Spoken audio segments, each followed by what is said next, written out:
under the mistletoe. No, hang all the mistletoe this Christmas. That's by Ronnie Hathaway. If you did not know his song, it's famous and it's a classic we play around the house. And so I've been singing that song all day at work and getting it in everyone's head, stuck in everyone's head.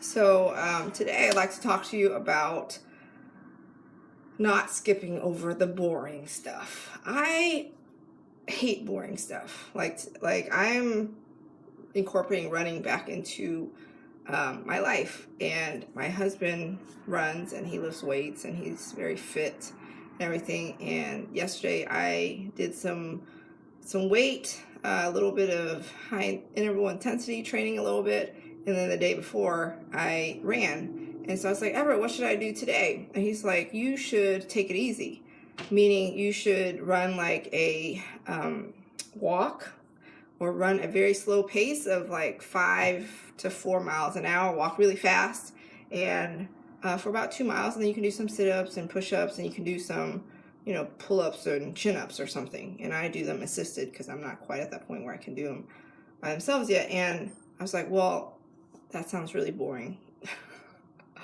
And he's like, yeah, it is boring. And 2 days ago, I lifted super heavy. So yesterday and the day before, it was boring. I did that.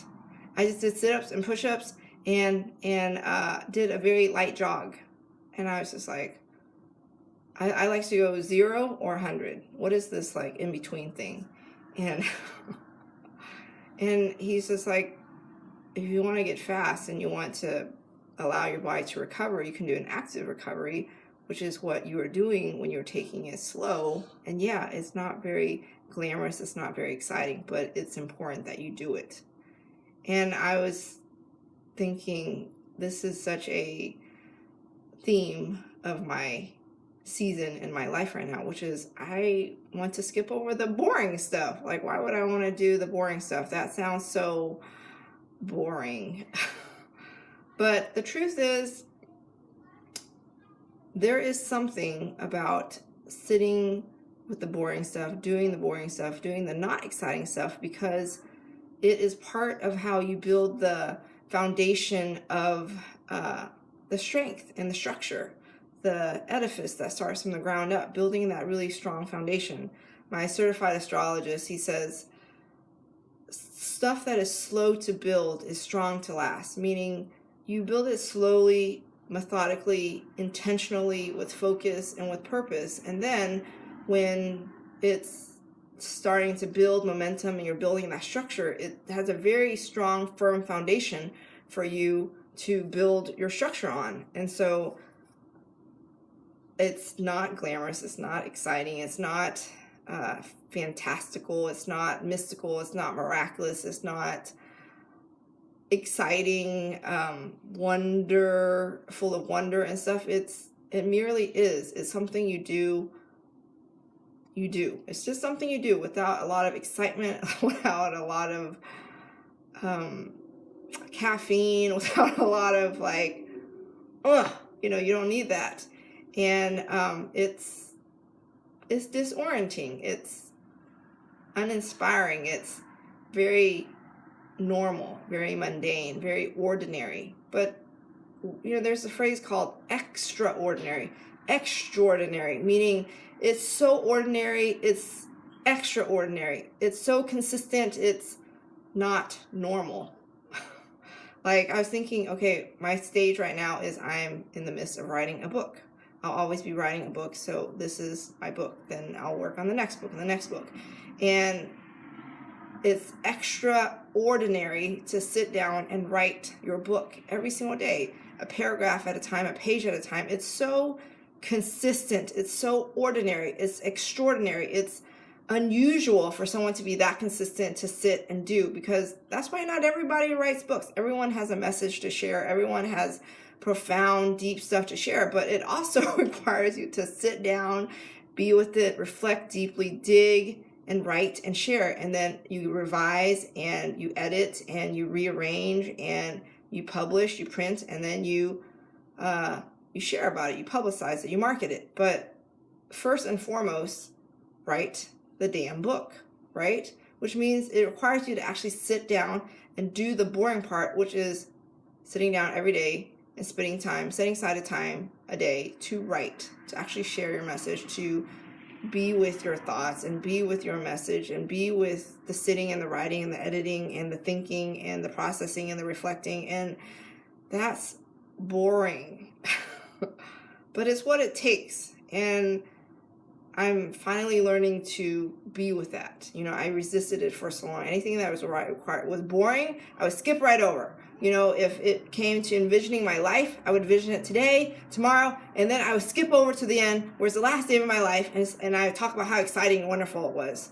Well, that's not how we live life. We live it day by day, right? We take it one day at a time, and we make each day count. We own every single day of our life.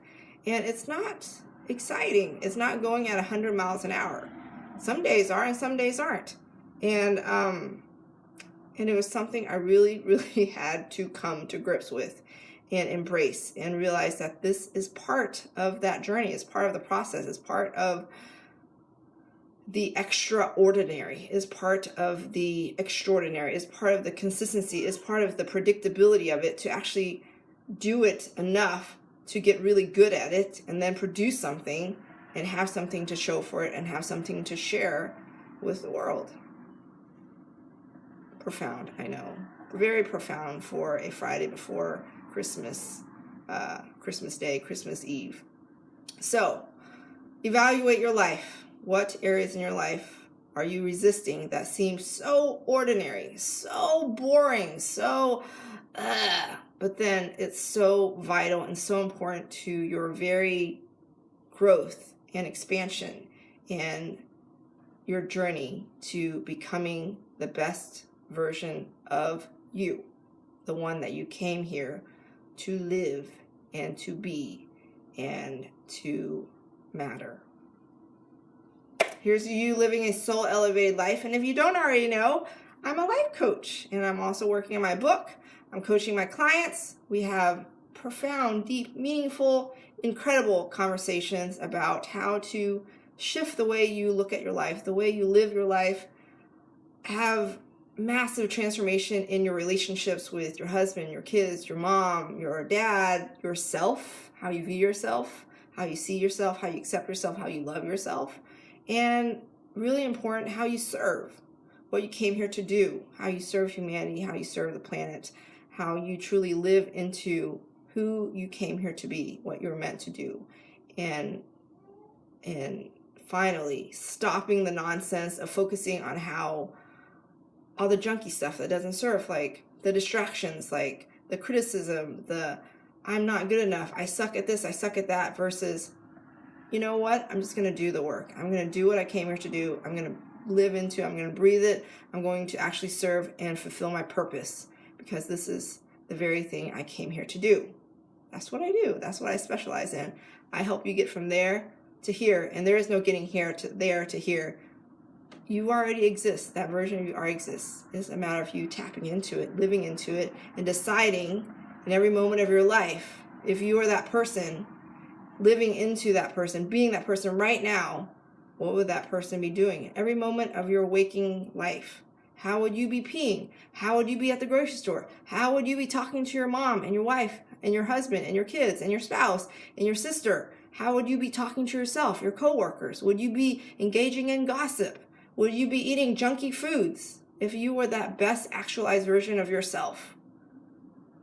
It's so powerful. I did that today and I was floored. I would not be gossiping. I would not be eating 5 cookies. I would be very nice at the grocery store. I would look people in the eye and pour love and compassion in them. I would thank them for everything. There is no entitlement. There is no ego. There is no complaints about how it should be. It's more of, how do I pour love out? How do I be the best version of myself? How do I serve? How do I make sure everything is according to my standard, according to my integrity? And it's the fastest way to drop the worst habits, because you finally made a choice to be and live into who you truly are and who you know you're meant to be. Here's to you living a soul elevated life, and I'll see you tomorrow. Merry Christmas.